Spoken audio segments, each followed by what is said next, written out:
Everyone, welcome to Dreamers Classes. आज हम लोग पढ़ेंगे प्याजे का संज्ञानात्मक विकास का सिद्धांत, जिसे इंग्लिश में कॉग्निटिव डेवलपमेंट भी कहते हैं और इंटेलेक्चुअल डेवलपमेंट भी कहते हैं। ये एक स्विस मनोवैज्ञानिक थे या स्विस साइकोलॉजिस्ट थे, जिन्होंने बच्चों को सक्रिय निर्माता या एक्टिव कंस्ट्रक्टर कहा है। Active constructor, builder of knowledge, ज्ञान के ये सक्रिय निर्माता। इन्होंने बच्चों को ज्ञान के सक्रिय निर्माता कहा है। और लिटिल साइंटिस्ट होते हैं, इन्होंने बच्चों को लिटिल साइंटिस्ट माना है। और इन्होंने स्कीमा, जो कि मेंटल स्ट्रक्चर होता है, या तो इंफॉर्मेशन ऑफ पैकेट्स होता है, थॉट्स ऑफ पैकेट होता है, या सूचनाओं का भंडार या सूचनाओं का पैकेट होता है उसे, या जो हमारा पूर्व ज्ञान होता है उसे स्कीमा इन्होंने कहा है। इन्होंने कहा है बच्चे एक्टिविटी द्वारा अपने संज्ञान का निर्माण, मतलब ज्ञान का निर्माण करते हैं। और प्याजे रचनावादी रेडिकल कंस्ट्रक्टिविज्म थे। प्याजे का सिद्धांत हमें बताता है कि बच्चा एक मानसिक संज्ञानात्मक संरचना के साथ पैदा हुआ, जो 14 या 15 साल की उम्र में अधिकतम विकास प्राप्त कर लेता है। प्याजे ने संज्ञानात्मक बौद्धिक विकास को 4 स्टेजेस में डिवाइड किया है, और इनके कलेक्टिव मोनोलॉग, सामूहिक एकालाप इन्होंने दिया है, जो कि 3 to 5 ईयर्स के बच्चों के लिए दिया हुआ है कलेक्टिव मोनोलॉग। प्याजे के अनुसार विकास एक असतत प्रक्रिया है, मतलब डेवलपमेंट डिसकंटिन्यूअस होता है। ये एक बहुत इम्पॉर्टेंट लाइन है जो कि सीटेट में आई थी पिछली बार के एग्ज़ाम में, कि प्याजे के अनुसार विकास एक डिसकंटिन्यूअस डेवलपमेंट है।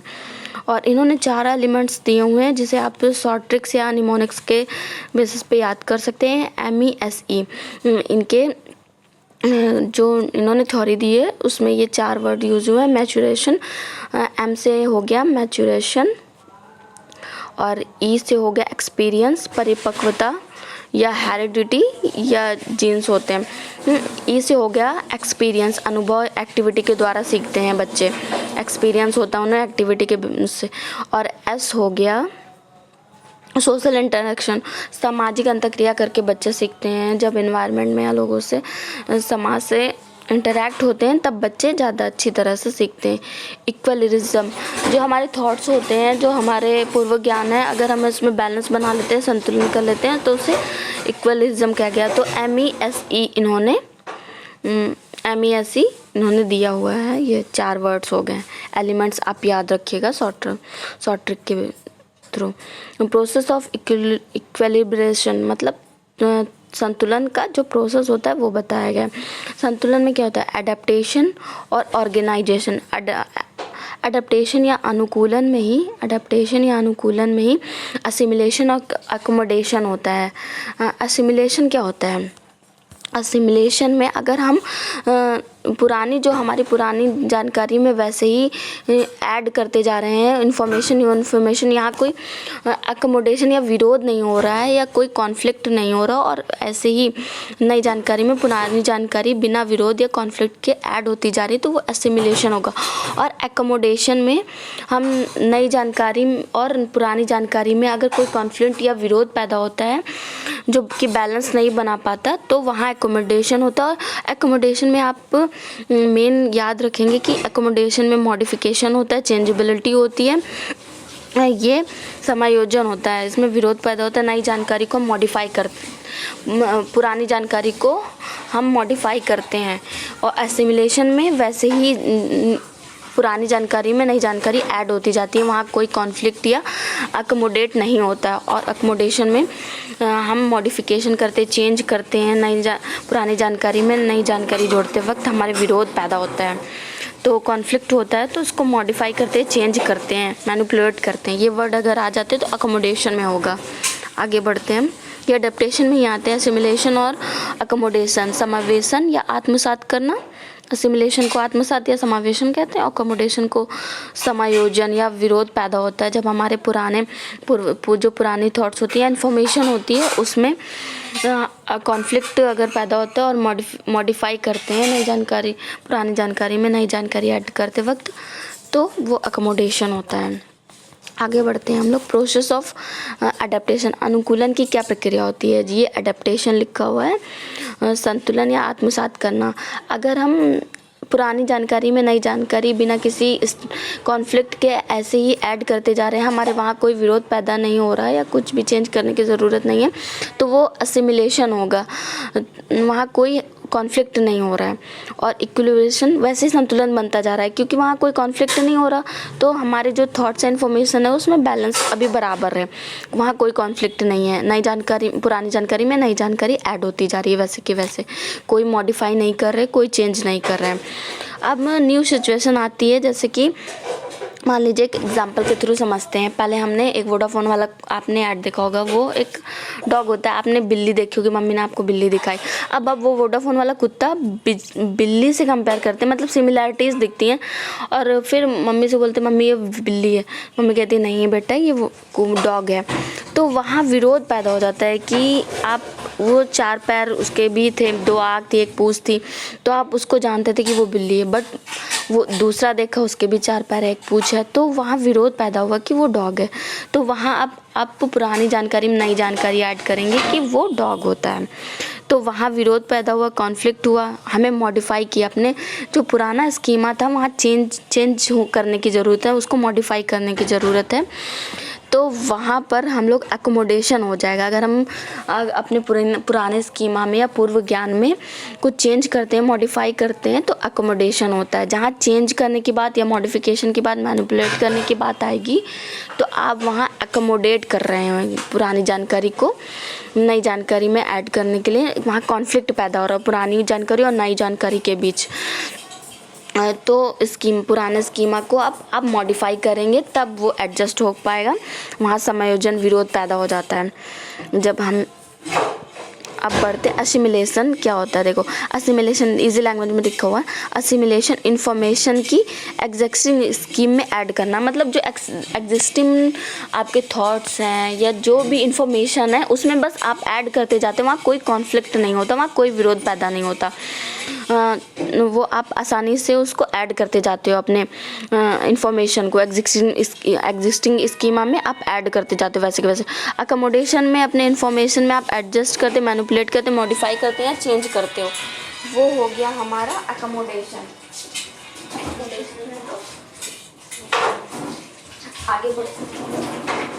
आगे बढ़ते हैं। अब इन्होंने जो पियाजे के अनुसार संज्ञानात्मक विकास की जो 4 अवस्थाएं स्टेजेस दी हुई हैं उसको हम लोग शॉर्ट ट्रिक के उस पे याद कर लेते हैं। SPCF, एस से हो गया हमारा संवेदी पेशी अवस्था, बोलते हैं हिंदी में तो, बट इंग्लिश में बोलते हैं सेंसरी मोटर स्टेज, जो कि 0 to 2 years होती है।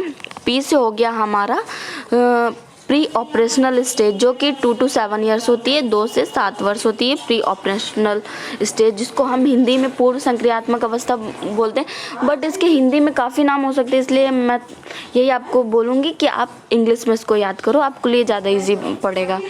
अब C से हो गया हमारा मूर्त संक्रियात्मक या इंग्लिश में कॉन्क्रीट ऑपरेशनल स्टेज, जो कि 7 to 11 years चलती, 7 से 11 वर्ष की होती। F से हो गया औपचारिक संक्रियात्मक अवस्था, फॉर्मल ऑपरेशन स्टेज, मतलब कि औपचारिक या अमूर्त भी बोल सकते हो उसको, जो हम लोगों को एब्स्ट्रैक्ट थिंकिंग हम यहाँ पर करने लगते हैं 11 to 15, यानी 11 से 15 साल की एज में हमारा ये होता है। ओके, अब आगे बढ़ते हैं हम लोग। इसको आप SPF के थ्रू याद कर सकते हो, आपको अच्छे से याद हो जाएगा। अब हम लोग आगे बढ़ते हैं।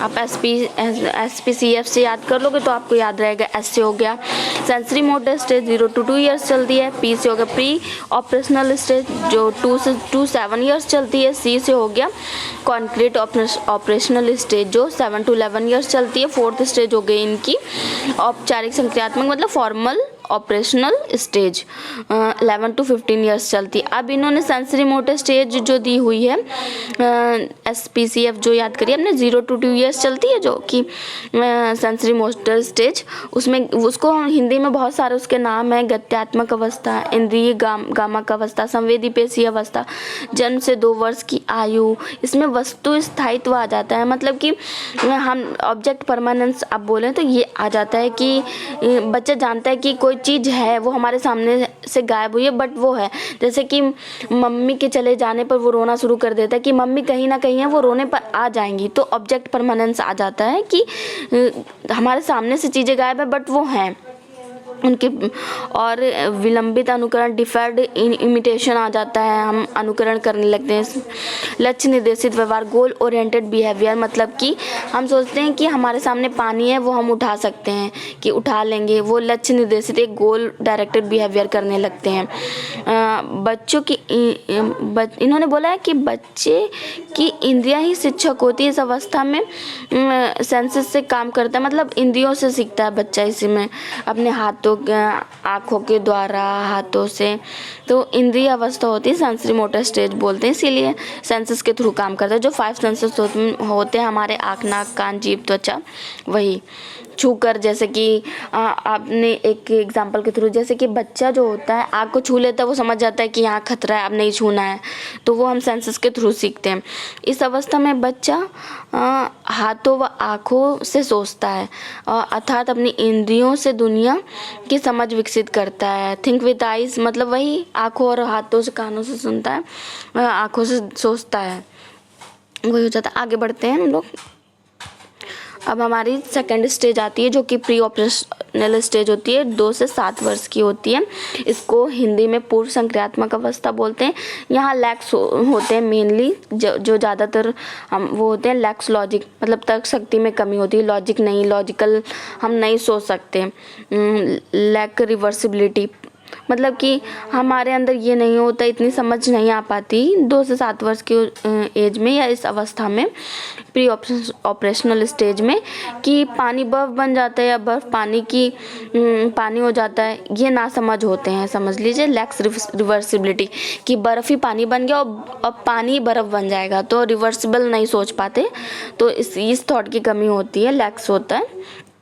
एनिमिज्म, हम मतलब एनिमिज्म होता है निर्जीव सजीव, मतलब कि हम देखो जैसे कि बच्चे को चोट लग गई, बच्चे और मम्मी ने ज़मीन को मार दिया, अब बच्चे को लग रहा है कि वो सजीव है ज़मीन, और वो चुप हो जाता है कि मम्मी ने बच्चे को मार दिया ज़मीन को, बस वो हर चीज़ को सजीव समझता है, किसी भी खिलौने को वो सजीव समझता है कि वो वैसा है। तो बस यही निर्जीव समझ होती है एनिमिज्म की, उनकी निर्जीव समझते हैं बच्चे, निर्जीव वस्तुओं को सजीव समझने लगते हैं। ईगोसेंट्रिज्म होते, इस अवस्था में बच्चों को लगता है कि जैसा मैं सोचता हूँ वैसे ही पूरी दुनिया सोचती है। जैसे कि उसको डोरेमोन अच्छा लगता है तो वो सोचता है कि सबको, पापा मम्मी को घर में सबको डोरेमोन ही अच्छा लगता है, वही उसे देखना है, वही पूरी फैमिली को भी पसंद है, तो वो जिद करने लगता है। तो वो उसको यही एहसास होता है कि जैसा मैं सोचता हूँ वैसे ही पूरी दुनिया सोचती है। आगे बढ़ते हैं हम लोग। ये सिंबॉलिक थॉट्स आते हैं इस एज में। लैंग्वेज, मतलब कि हम लैंग्वेज जो होता है, ज्ञान होता है, हम किसी की सिंबल के थ्रू याद करते हैं। जैसे एप्पल का अगर सिंबल आ गया, एप्पल का सिंबल आ गया तो हम सोचते हैं ए फॉर एप्पल। ऐसे ही सिंबल्स के थ्रू बच्चों को हम पढ़ाई भी करवाते हैं। का से कबूतर, अगर कबूतर का वो सिंबल देखकर, चित्र देखकर ही का जान पाता है, उससे रिलेट कर पाता है। इसीलिए छोटे बच्चों की पिक्चर्स में, बुक्स में पिक्चर्स दिए जाते, कलरफुल पिक्चर्स दिए जाते, जिनके थ्रू, सिंबल के थ्रू वो सीख पाए। तो एप्पल बना है तो वो एप्पल को ए से रिलेट करता है, कबूतर को का से रिलेट करता है। तो सिंबलिज्म थॉट्स होती हैं उसके, उससे रिलेट करके सीखता है सिंबल से या चित्र के माध्यम से। आगे बढ़ते हैं हम लोग। लैक ऑफ कंजर्वेशन, मतलब संरक्षण की कमी होती है। बच्चों को एहसास होता है कि जैसे कि 2 बीकर हैं यहाँ पर, एक ऐसा बड़ा बीकर और एक चौड़ा बीकर है, तो उसको ये लगता है बड़े बीकर, जबकि दोनों की क्वांटिटी समान इक्वल है, बट उसको लगता है इसमें इतना पानी आ सकता है बट इसमें इतना पानी नहीं आ सकता। तो उसको कंजर्वेशन की कमी होती है। वो सोचता है कि जैसे आप, एक लंबा ग्लास है और एक चौड़ा ग्लास है, बट पानी दोनों में बराबर आता है, बट उसको लगता है लंबे ग्लास का पानी छोटे ग्लास में नहीं जा सकता, मतलब जो चौड़ा है ऊंचा। तो उसको कंजर्वेशन की कमी होती है स्टेज में। आगे बढ़ते हैं। जबकि दोनों समान रहते हैं। अब केंद्रीकरण, सेंट्रलिज्म होता है, सेंट्रेशन की कमी होती है। आगे थर्ड इनकी जो स्टेज होती है कॉन्क्रीट ऑपरेशनल स्टेज, 7 से 11 वर्ष चलती है, जिसको हम मूर्त बोलते हैं, हिंदी में बोलते हैं मूर्त संक्रियात्मक अवस्था। मूर्त संक्रियात्मक अवस्था, मूर्त चीज़ों के प्रति लॉजिक, यहाँ तर्क शक्ति स्टार्ट हो जाती है, हम लॉजिक करना सीख जाते हैं इस एज में। कॉन्क्रीट थिंकिंग होती है, मूर्त चीज़ों के प्रति हम थॉट करने लगते हैं, सीख जाते हैं, लॉजिक करने लगते हैं, शक्ति का ज्ञान हो जाता है। आगे बढ़ते हैं हम लोग।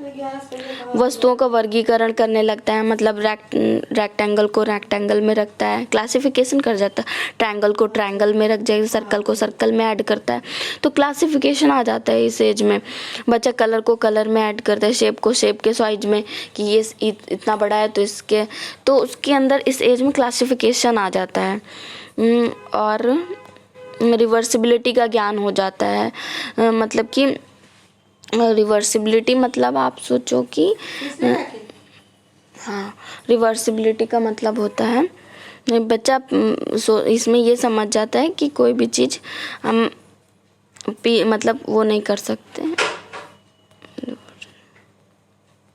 एक मिनट।